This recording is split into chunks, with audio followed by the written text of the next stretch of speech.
Welcome to the underside of the digital realm. If you thought the surface web was vast, you haven't seen the abyss. When we talk about the dark web, we aren't just talking about hidden forums or encrypted chat rooms. We are talking about the architecture of human depravity, the systems built to keep it secret. This is the Phantom Detective. 5 levels, 5 rabbit holes that lead further into the dark than you ever intended to go. Level 1, Silk Road. The Silk Road was the digital frontier's first true megalopolis. Founded by Ross Ulbricht under the pseudonym Dread Pirate Roberts, it was an anonymous marketplace that brought the convenience of Amazon to the global narcotics trade. For the user, it was a revolution of privacy, using Tor and Bitcoin to bypass the iron fist of law enforcement. But for investigators, it was the ultimate game of cat and mouse. The FBI's eventual takedown didn't just dismantle a website. It fundamentally changed how we understand digital forensics. They didn't just track the servers, they tracked the people, the human errors, and the digital paper trail that even the most hardened criminals eventually leave behind. The Silk Road proved that no matter how deep the encryption, the human factor is always the weakest link.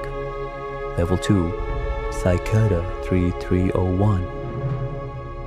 If Silk Road was a crime scene, Cicada 3301 is a ghost story. In 2012, a cryptic image appeared on 4chan, featuring a cicada and the text, "We are looking for highly intelligent individuals." This wasn't a joke. It was the beginning of the most complex, multi-layered puzzle the internet has ever seen. It spanned steganography, prime numbers, ancient literature, and real-world physical coordinates placed across the globe. Some believe it was a recruitment tool for the NSA. Others claim it was an ARG, alternate reality game. And some think it is something far more esoteric, a clandestine organization searching for a digital vanguard. No one has officially confirmed who is behind it. That silence is what makes it terrifying. It serves as a reminder that there are powers online that exist simply because they choose to remain unseen. Level 3, the sensory virus, the dreamer's logs. In the early 2000s, a series of low-fidelity audio files began circulating on fringe file-sharing networks. They were marketed as binaural relaxation experiments, but those who listened reported the same phenomenon.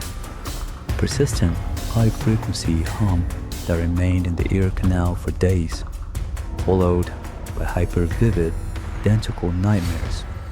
The audio files were eventually removed from every server, not because of copyright, but because a disproportionate number of listeners began reporting a sudden, total inability to recognize faces, including their own. The search for the dreamer's logs isn't a search for music anymore. It is a search for an audio sequence that triggers a neurological shutdown. Some say the files are still out there, hidden in the metadata of seemingly benign images. Level 4, the 0-point frequency. Deep within the sublayers of abandoned analog archives, the stuff that was never digitized because the equipment to play it back no longer functions, there are records of something called the 0-point frequency. It wasn't intended to be broadcast. It was the byproduct of a high-altitude research project in the late 70s. It is said that this frequency doesn't exist in the human hearing range, yet those who accidentally reproduced it in laboratory settings reported a total loss of temporal orientation. For a few minutes, They didn't know if they were in the past, the future, or the present. The project was shuttered, the researchers disappeared, and the tapes were supposedly incinerated. But a few engineers kept copies, thinking it was just technical interference. They were wrong. It was a mirror for time itself, and it has a tendency to break whatever it reflects. Level 5. Welcome to video. We have reached the absolute bottom. If the previous levels were about mystery, this level is about the cold, unvarnished reality of human evil. Welcome to Video was the world's largest dark web distribution hub for child exploitation material.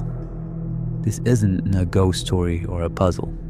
It is an investigation that required a global coalition of law enforcement agencies to infiltrate the most guarded networks on the dark web. The sheer scale of the operation, spanning continents and involving thousands of users, shattered the illusion that the dark web is a place of harmless anonymity. The conviction of its operator, Jong-Woo Son, and the subsequent de-anonymization of the site's users serves as a grim warning. The internet does not forget, and it does not forgive. When the light is finally shone on the darkest corners of the web, the reality is far more stomach-churning than any conspiracy theory could ever be. The deeper you dive into the dark web, the more you realize that the detective is not the person investigating. It is the person being watched. We search for these stories because we want to believe that there is a hero in the shadows or a secret to be solved. But at the bottom of the iceberg, there are no heroes. There is only the realization that the digital abyss is just a reflection of the darkest parts of ourselves, amplified by technology and hidden behind a curtain of code.